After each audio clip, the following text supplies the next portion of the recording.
Good morning बच्चों, कैसे हो आप सब लोग। उम्मीद करती हूँ कि बच्चों आपने अपने वीडियोस देख लिए होंगे यूट्यूब पे, जिस पे आपका चैप्टर जो था दंडक वर्ग 1 में 10 वर्ष।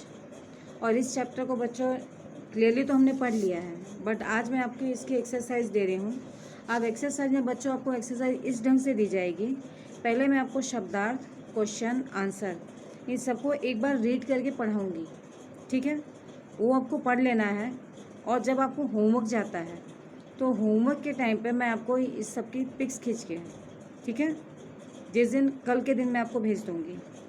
जैसे कल हमारा आएगा, टाइम टेबल में है, तो उसमें मैं आपको भेज दूँगी, जिससे आपको उसको समझने में और देख कर नोट डाउन करने में दिक्कत नहीं आए, ठीक है बच्चों। तो इससे आप आसानी से क्वेश्चन देख के उसको नीटली प्रॉपर कर लेंगे। और बच्चों आपकी जो भी कॉपी है ये सारी अब आपको फेयर में करनी है। फेयर के लिए आप कॉपी के लिए आप जा सकते हो स्कूल में अवेलेबल है कॉपियाँ, तो आप उसको ले लीजिए और लेकर क्लास 6 में आप मुझे भेज दोगे। आपका मेरा नंबर आप सभी के पास है, तो क्लास 6 के लिए आप मुझे भेज दोगे, ठीक है। अब ऐसे करने से आपको दिक्कत नहीं आएगी। अभी आप समझ लीजिए और इसके बाद आपको होमवर्क की मैं पिक्स दे दूँगी, जिससे आप आसानी से उस होमवर्क को कर लेंगे, ठीक है बच्चों। तो चलिए पहले आपके एक्सरसाइज देख लेते हैं। तो कक्षा 6 में हमारा अध्याय भी 6 है सब बच्चों। अध्याय 6 में दंडक 1 में 10 वर्ष।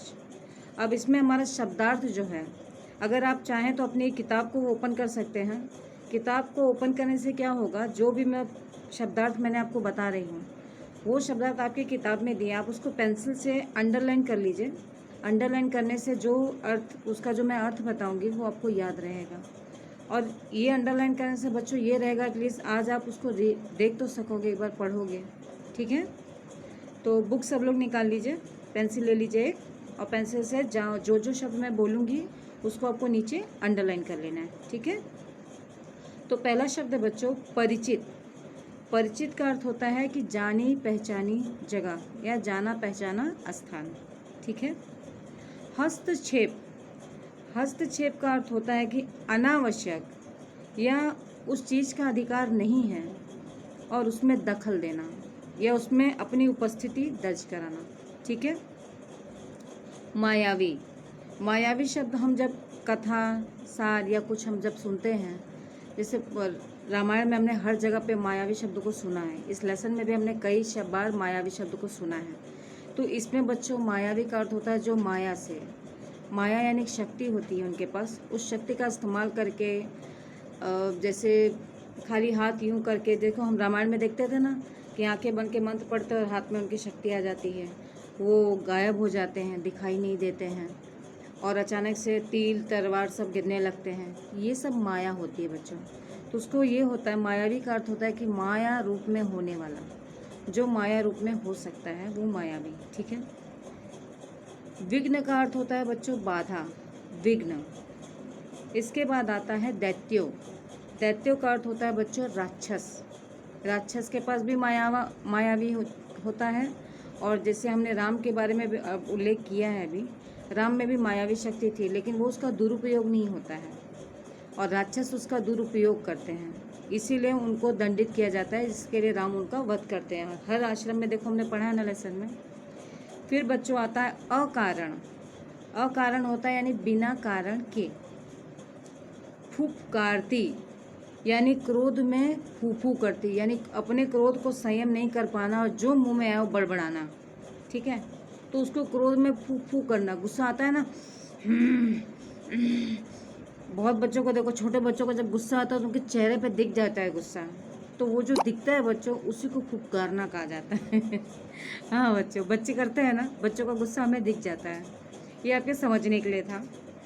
इसके बाद आता है बच्चों अमंगल। अमंगल का अर्थ होता है अशुभ।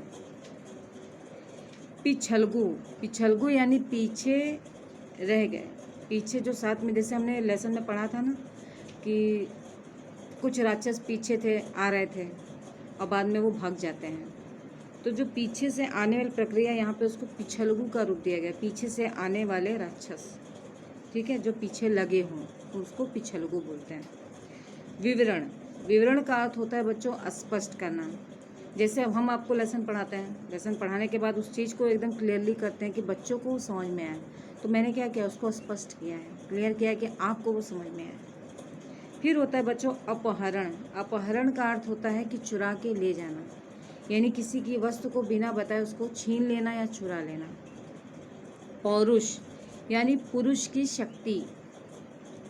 दुर्गति, दुर्गति का अर्थ होता है दुर्दशा। मुग्न होना यानी कि मोहित हो जाना। जैसे अगर हम किसी को देखें या किसी से जैसे बात करें, या कभी कभी ऐसा होता है कि हमारे कुछ टीचर ऐसे होते हैं जब वो पढ़ाते हैं तो हमें बहुत अच्छा लगता है। ऐसा होता है कि हाँ टीचर बोलते रहे और मैं चुपचाप सुनता रहूँ, होता है ना बच्चों। तो इसको क्या होता है, अट्रैक्शन होता है, इसको मोहित होना यानी कि पसंद आना। फिर होता है संदेह। संदेह का अर्थ होता है आशंका, यानी हमें पता है कि शायद ये चीज़ें नहीं हो सकती और अगर हो रही हैं तो उस पर संदेह होना। जैसे कि मारीच का सोने का हिरण बनना, इसी का संदेह हुआ है ना राम को, तो यहाँ पे उसके बारे में दर्शाया जा रहा है। दूसरा बच्चों होता है प्रवास। प्रवास का अर्थ होता है यात्रा करना। जैसे अब ये लोग दंडक वन में 10 वर्ष रहते हैं, लेकिन 10 वर्ष में दंडक वन में भी वो कई जगह पे भ्रमण करते हैं और हर जगह रुकने के बाद वो कई राक्षसों का सबका वध करते रहते हैं ना। तो इस प्रकार से अब हमने शब्दार्थ देख लिए हैं। शब्दार्थ की आप घबराइए नहीं, शब्दार्थ की पिक्स मैं आपको भेजूंगी जिससे आप आसानी से अपने इस वर्क को कर लीजिएगा, ठीक है। होमवर्क आपको मिल जाएगा। अब इन सभी जितने भी शब्दार्थ बच्चों कराए हैं, ये शब्दार्थ कराने के साथ साथ आपको उसको रीड भी करना है। रीड इसलिए करना है, जैसे अभी तो हमारे सभी बच्चों ने अच्छे से पेपर दिया है, कहीं कोई डाउट नहीं है, बच्चों ने अच्छी मेहनत की है, पेपर बहुत अच्छा किया है। लेकिन कैसा है कि बच्चों अगर वो चीज़ें हमें और अच्छे से आएँ, क्योंकि अब ये शॉर्ट वाइज है, लेकिन आपको उसको अच्छे से करना है, ठीक है। तो अब आइए आप क्वेश्चन आंसर देखते हैं।